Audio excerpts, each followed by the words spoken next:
एक बार की बात है, गंगू नाम का एक लकड़हारा लकड़ियाँ काटने के लिए जंगल में जाता है। लकड़ियाँ काटते काटते उसकी नजर एक बकरी पर पड़ती है। वो बकरी दिखने में बहुत ही हट्टी कट्टी थी। इस जंगल में ये बकरी कहाँ से आ गई? यहाँ आसपास तो कोई दिखाई नहीं देता। अरे भाई, ये बकरी किसकी है? इसका ध्यान रखो, नहीं तो ये रास्ता भटक जाएगी। मैंने इतनी आवाजें लगाई, फिर भी कोई नहीं दिखा यहाँ। शायद ये खुद ही रास्ता भटक चुकी है। बकरी दिखने में तो बहुत हट्टी कट्टी है, क्यों ना मैं ही इसे अपने घर ले जाऊं।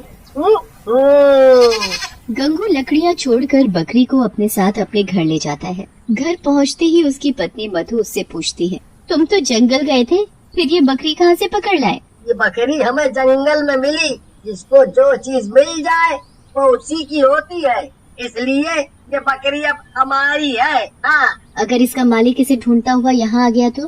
जब आएगा तब की तब देखेंगे। पहले तुम इसे देखो, कितनी हट्टी कट्टी है। रोज कई लीटर दूध देगी। इसका दूध बेचकर सोचो जरा, हम कितने अमीर हो जाएंगे। बात तो तुमने पते की कही।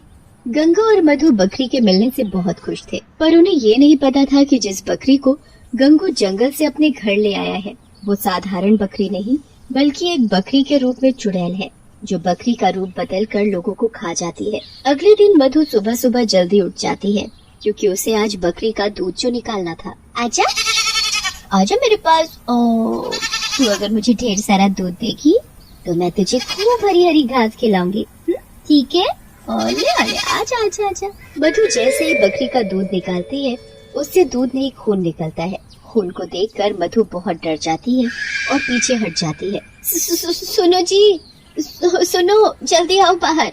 क्या हुआ? अरे काहे सवेरे सवेरे चिल्ला रही हो? तुम ये क्या बवाल उठा लाए हो? ये बकरी तो दूध की जगह खून निकाल रही है। गंगू जैसे ही बकरी के नजदीक जाता है, बकरी उसे बहुत जोर से लात मारती है। तभी उस बकरी का आधा शरीर चुड़ैल में बदल जाता है। ये बकरी नहीं, चुड़ैल थी। तुम चुड़ैल को अपने घर लाए थे, अब क्या होगा?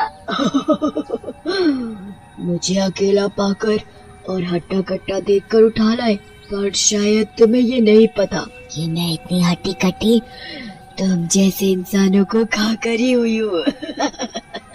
तभी मधु और गंगू वहाँ से भागने की कोशिश करते हैं, तो वो चुड़ैल बकरी दोनों को मारकर खा जाती है। बेवकूफ इंसान। फिर चुड़ैल वापस अपने आप को पूरा बकरी में बदल कर गाँव में घूमने लगती है। उसी गाँव में एक शमीला नाम की औरत रहती है। उसका एक जवान बेटा गुड्डू भी था। शमीला अपने बेटे की शादी को लेकर बहुत परेशान रहती थी, क्योंकि बेटे की शादी की बात बनते बनते हमेशा बिगड़ जाती थी। इसलिए शमीला गुड्डू को अपने साथ पंडित के पास लेकर जाती है। पंडित जी, मैं अपने बेटे की शादी को लेकर बहुत परेशान हूँ। बात बनते बनते हमेशा बिगड़ जाती है। कितने अच्छे रिश्ते आए इसके लिए, पर पता नहीं क्या हो जाता है, और लड़की वाले ऐन वक्त पर मना कर जाते हैं। अब आप ही कुछ करिए। कोई बात नहीं बेटी, मैं अभी तुम्हारे बेटे का हाथ देखकर सब बताता हूँ। आखिर ऐसा क्यों हो रहा है? पंडित गुड्डू का हाथ देखने लगता है। ओहो, कारण पता चल गया। क्या हुआ पंडित जी? कहीं बहुत बड़ी समस्या तो नहीं है? तुम्हारा बेटा मंगली है। ये सब इसी वजह से हो रहा है। समस्या है तो बड़ी, पर मेरे पास इसका उपाय भी है। तुम्हें एक बकरी के साथ अपने बेटे का विवाह करना होगा।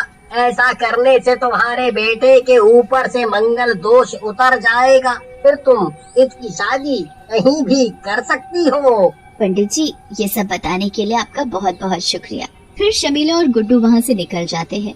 रास्ते में दोनों बातें करते हुए जा रहे होते हैं। तुम्हें तो पता ही है माँ कि मैं ऐसी चीजों में विश्वास नहीं करता। मेरी शादी जब होनी होगी तब हो जाएगी। मैं कोई बकरी से शादी नहीं करना चाहता। तुम्हारा मन रखने के लिए मैं पंडित के पास गया था, बस। ऐसा मत बोल बेटे, अपनी माँ की ये आखिरी बात और मान ले। तुझे तो पता ही है कि मैं अब बूढ़ी हो चली हूँ। पता नहीं कब भगवान को प्यारी हो जाऊँ। माँ, मेरे सामने ये मरने वरने की बातें मत किया करो। तुम्हें जैसा ठीक लगता है करो, ठीक है? शमीला बहुत खुश थी, इसलिए वो पूरे गांव भर में बकरी ढूंढने निकल जाती है।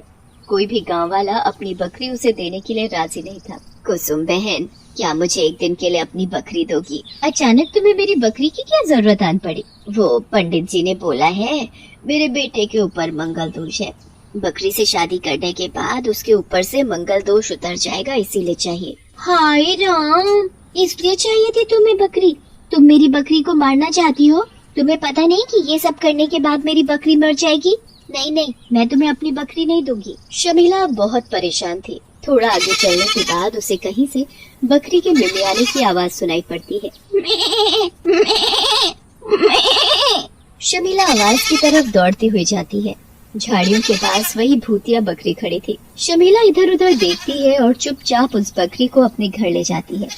घर ले जाने के बाद शमीला पूरा दिन उसे खूब खिलाती है और आधी रात के वक्त उस बकरी से अपने बेटे की शादी करवाती है। जिस पंडित ने ये सब बताया था वो पंडित ही बकरी और गुड्डू की शादी के मंत्र पढ़ता है। ओम मंगलाय नमो नमः, ओम मंगलाय नमो नमः, ओम गणेशाय नमो नमः, ओम लक्ष्मीकांताय नमो नमः, ओम नमो नमः। विवाह संपन्न हुआ बेटी। तुम्हारे बेटे के ऊपर से मंगल दोष अब पूरी तरह से उतर चुका है। तभी बकरी चुड़ैल में बदल जाती है। दुल्हन की मुँह दिखाई नहीं दोगे? अरे रे रे रे रे रे रे, ये तो चुड़ैल है। आप करा दिया मुझ पंडित से। राम राम राम राम राम राम। माँ, तुमने मेरी शादी चुड़ैल से करवा दी। ये कैसे हो गया? मैंने इतनी बड़ी गलती कैसे कर दी? शांत रहो सब, मेरा तो काम ही है लोगों को फंसाने का। उन्हें फंसा कर तो मैं अपना पेट भरती हूँ। मैं तो भागू यहाँ से। जैसे ही पंडित बाहर की तरफ भागता है, चुड़ैल पंडित का पैर अपने मुंह में पकड़ लेती है और उसे पूरा खा जाती है। फिर वो गुड्डू की तरफ देखने लगती है। तूने तो मुझसे शादी की है तो तू मेरा पति हुआ और हर पत्नी का फर्ज होता है कि वो अपने पति के पैर छुए। नहीं नहीं, दूर रहो मुझसे।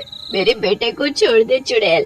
अरे मैं तो भूल ही गई, सबसे पहले तो बड़ों का आशीर्वाद लेना चाहिए। सासू माँ, मुझे आशीर्वाद दीजिए। चुड़ैल तुरंत शमीला को दबोच लेती है और मार देती है। गुड्डू अपनी माँ को बचाने के लिए चुड़ैल के ऊपर डंडे से वार करता है। चुड़ैल उसे भी मार देती है और सभी को खा जाती है। बड़े आए थे मेरी शादी कराने। चुड़ैल वापस बकरी में बदल जाती है और वहाँ से चली जाती है। पर दीवार के पीछे खड़ी सावित्री ये सब देख लेती है। ये चुड़ैल बकरी एक एक कर सभी को खा जाए, उससे पहले मुझे सभी गांव वालों को इसके बारे में बताना होगा। सावित्री भागते हुए गांव के चौपाल में पहुंचती है। सुनो सुनो सुनो, सभी इधर आओ जल्दी। क्या हुआ? ऐसी कौन सी जरूरी बात बतानी है जो शोर मचा मचा कर सबको इकट्ठा कर दिया? हमारे गांव में एक चुड़ैल बकरी घूम रही है। उसका आधा शरीर तो चुड़ैल का है और आधा बकरी का। वो लोगों को मार कर खा जाती है, फिर साधारण बकरी में बदल जाती है। क्यों मजाक कर रही हो सावित्री बहन? भला कभी ऐसी भी कोई बकरी होती है, चुड़ैल जैसी दिखने वाली? फिर सभी गांव वाले हंसने लगते हैं। तभी वहाँ वही चुड़ैल बकरी मेह मेह करती हुई आ जाती है। अब तुम ये बोलोगी कि ये बकरी बकरी नहीं चुड़ैल है? हाँ हाँ, ये वही चुड़ैल बकरी है। तुम इससे दूर हट जाओ। तभी शाम बकरी को पुचकारने लगता है और उसे बड़े ही प्यार से सहलाने लगता है। उसके हाथ लगाते ही बकरी चुड़ैल रूप में आ जाती है। ये तो सच में चुड़ैल है। चुड़ैल बकरी एक एक करके सभी को झपटने लगती है। किसी को नहीं छोड़ूंगी, सबको मार दूंगी। मुझे अपनी जान बचाने के लिए कहीं छिपना पड़ेगा। तभी वो चुड़ैल बकरी एक छोटे से बच्चे पर हमला करने वाली होती है, पर उसका पिता हरिदास उसे देख लेता है। छोटू, मेरे बच्चे, मैं तुझे कुछ नहीं होने दूंगा। मैं तुझे बचा लूंगा।